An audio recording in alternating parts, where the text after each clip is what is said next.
Hey guys, if you're looking down and your heart's feeling empty, come have a laugh with me. Us? I'm ShadowSoul720. Anyway guys, what we're doing in this video is I went to a pre-release for Evolutions, the new TCG booster pack series set, and I thought I'd pre-dub this, post-dub this, and tell you about it after it had already opened it. Just because, it was really loud and stuff in the store. And the idea was you pay $35 in Australian currency. You get this little box, which is really cool looking. It comes with, I think it was 3 or 4 booster packs. And you get this like little plastic thing here that I'm opening. And you look inside of it, and you see on the front that I actually got a Charizard, which was really cool in a promo. And apparently that's already worth like $65 or something. It was straight power, and then we opened some more. We see we got a Charmander, Charmeleon as well. There's a Growlithe with an Arcanine. This Arcanine was really cool. It had the ability Burning Road, which if you read that is actually pretty OP for the old set. So this set's amazing, and I wanted to do a pre-release on it. Oh, we got a Mew. I loved this Mew so much, and its ability is really cool, and it could actually be viable in competitive play because it stops the evolution Pokemon from doing damage to it. We also got the Nidorans.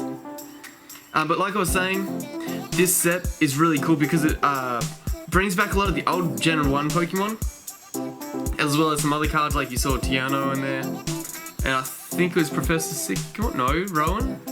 I don't know. There was something there, there's something. So now we're going to go ahead and open Booster Pack 1, I guess. And we said we get a Staryu, an Onix, Fairy Energy, which is so weird because there's not going to be any Fairy Pokemon here. We got Tangela, a Shiny Potion, the Arcanine, Revive, Slowbro, Super Potion. I'm talking to this guy right now, apparently in the video, saying I'm going to do a voiceover, so don't worry. What else should I say about this? So, this was really cool because at pre-releases, if you guys do not know or you haven't been to one of these tournament things, you get a whole bunch of Pokemon cards at the very start of the tournament, and you build a deck with it out of 40 cards. So you make a 40 card deck. You usually want to go for whatever 2 types you have a lot of. For me, I can't say what it was yet. What was Fire? I'll say that. And I ended up going with Psychic. We pulled this Mega Venusaur EX out of the second pack. It was really crazy. I was really happy about it. And then straight after, we get the Venusaur Spirit Link, and I was like, this is so helpful. It's gonna be awesome. It's gonna be really helpful. I just said that. And I love seeing, like, look at this Charizard Spirit Link. Like, the artwork on that card is so nice. And I love the fact that it's got the old trainer, like, Gen 1 sort of look on it. Like, this is the sort of stuff I'd use in, my normal decks just because you can. And, it's really fun to use. I'm repeating myself. Sorry, guys. What else can I say about the tournament?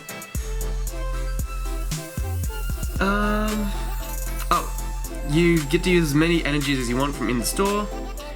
We got a Steel Energy, we got a Shiny Vulpix to put into that deck that you make out of 40 cards. We got Misty's Determination, full art. It's so nice. Apparently this card's worth a lot. Everyone was coming up to me being all like, whoa, you're so lucky, can I have it, can I have it, can I have it? No, you can't.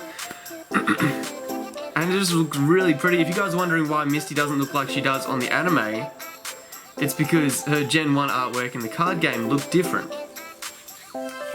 And it was reflective of Gen 1, like Pokemon Red and Blue, Pokemon Stadium, that sort of art style.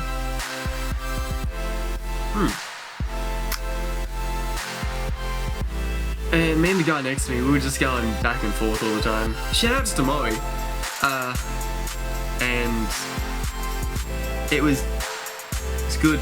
He was just like, oh, I got this card, and I'm just like, oh, I got a Mew, got a full art. And the one-ups were going. So now in this last, fourth pack, we got a Diglett, which has a pretty cool ability. It can't be hit by any attacks on the bench, I think. Shine Steel Energy. We got a Mewtwo. So this is what I was really excited about as well. I was just like, I've got a Mew. I've got a Mewtwo. What am I gonna do with these? I heard someone else earlier in the back behind me just be like, I got a Mewtwo, and everyone was freaking out, and then I got a Mewtwo, and I was like, this is great. And Imakumi's Doduo. That is the best card I've ever seen. In the video so I said, happy with this is the best card I've ever seen. I may even put that back on there for you guys, but it's so powerful, so amazing. Then there's the Blastoise Spirit Link. But, okay, then we get over normal pack. So the Imakumi's Duo, what happens is, it's got 0 retreat cost. When you retreat with the card, its Poke ability is you have to hold it sideways and throw it as hard as you can at your opponent because Doduo is running away. And then its attack does 30 damage, and it's some sort of a song-based attack, and you have to sing continually while the attack's happening, and then as soon as you stop singing, it does 30 damage to your opponent. Just have a look at the card description online if you guys really want to. It's amazing. Apparently though, it's not deck legal, not tournament legal, so you can't use it in tournaments, but you can use it in decks versing other people. I learned this the hard way because I had to take it out of my deck, and I was like, oh, the one colorless I had in my deck. Anyway, the last pack. Oh no, that wasn't the last pack. I mean, that was the last pack. These are all the cards we got, all the good pulls. So we got the Mega Venusaur EX, we got Misty's Determination Full Art, the Spirit Link for Venusaur, we got the Mew, we got the Charizard, which is apparently a good promo. Then we got the Mewtwo, and Imakumi's Doduo again is still there. And that's where I end the video. Alright, there's me doing it.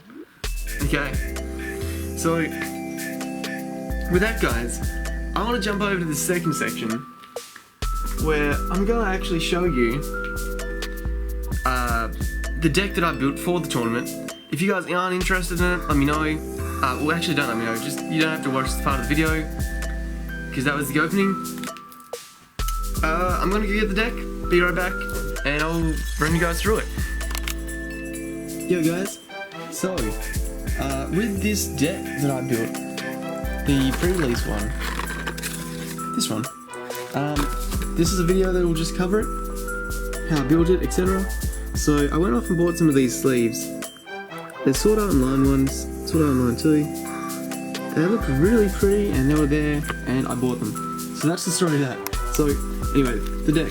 What I did is I went through, like I said in the other video, the 2 most common types I had. I ended up going with Fire and Psychic. And what I ended up putting in my deck was 2 copies of Vulpix, 2 Ninetales,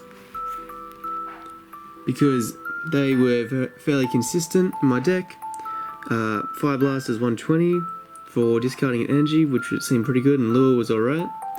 I only had 1 retreat. They were consistent evolutions. Then I had my 2 Growliths and 2 Arcanines. Arcanine, with its Burning Road ability, could have been fairly useful, especially with Ninetales. Not that I really set it up. And then Scorching Breath just did lots and lots of damage, which I thought would be really powerful for this kind of a metagame, where you don't seem to really need to do a lot of damage. So I had 8, was it 8? 8 fire types there.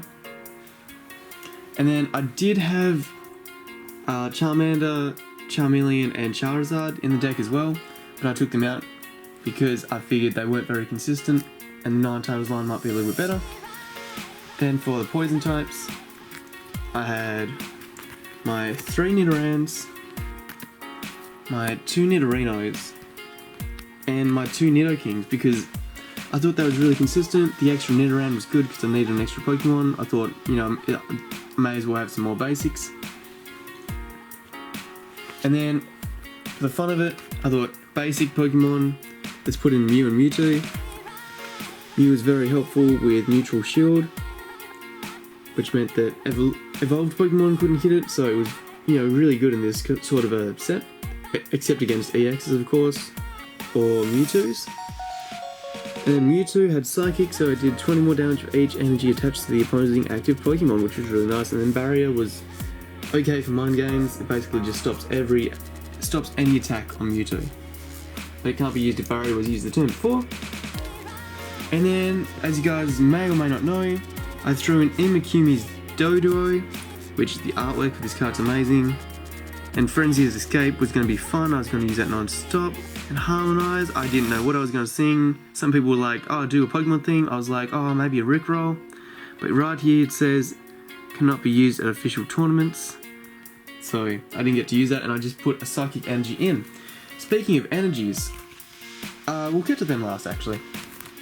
So as for trainers, I was just like, Professor's Letter might be nice, you know, search for some more energies might not be too bad, especially if I only have a few energies in the deck, which it looked like there was gonna be because I had so many Pokemon. Put in a potion because it's shiny and one potion's not too bad. Revive because I thought I might be able to get a basic Pokemon back from the discard pile, such as Mew or Mewtwo.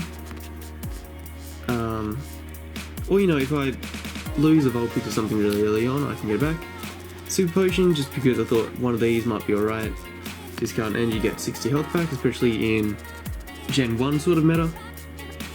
Misty Determination just because of the artwork. Also lets you discard a card from your hand and look at the top 8 cards, put one of those cards in your hand, so you know, it lets you switch a card around. There was no way I wasn't having that in my deck though. Tiano because, you know, draw power. Professor Birch's Observation, exact same thing. It was just necessary. And there's my trainers. And then as for energies, I think it was 5 psychic ones, and then I think it was like 7 fire. Of course, because of the Dodo card, I took that out and put in another psychic energy anyway, so that would be like 6 and 7. So 13 energies. And that's how I built my deck. And with that, I managed to get 3rd/4th place in the tournament. I have no idea if I would have scored 3rd, just because the last game, the preliminaries, against a guy called Liam, who did really well, and should be going to tournaments for sure. Me and him both had a Mewtwo in our deck and Mew with a Nidoking, except instead of having Vulpix, etc., he had Starmie, which had a really good ability, I think it was Analytic or something like that, which let him discard a card from his hand and then get 2 energies from the discard pile into his hand. So he could swap 1 energy and essentially pick up 2 more. So it was a really nice ability. And all of our games were really close. Most of them just came to the last prize card. On the very last game, I lost just because I ran out of cards to draw. That's how close it was. In another turn or 2, I could have possibly won. Like, it's just really close. Anyway, that's how I built my deck though. So, oh, and shout outs to Anthony as well, who I versed in my first round, but his second game, because my first game was technically a bye. Because he also had a psychic deck, except he also had fighting types and it was super weak to it, so type disadvantages are real in Pokemon. Anyway, that's all I really want to say. Thank you guys for watching. Hope you have an awesome day. Bye guys.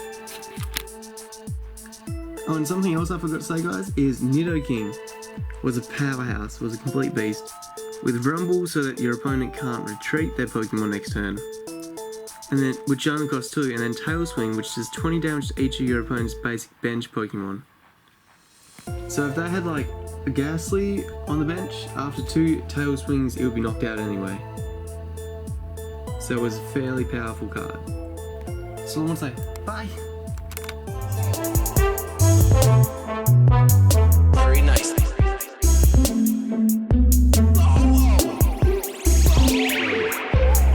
Shadow Soul 720.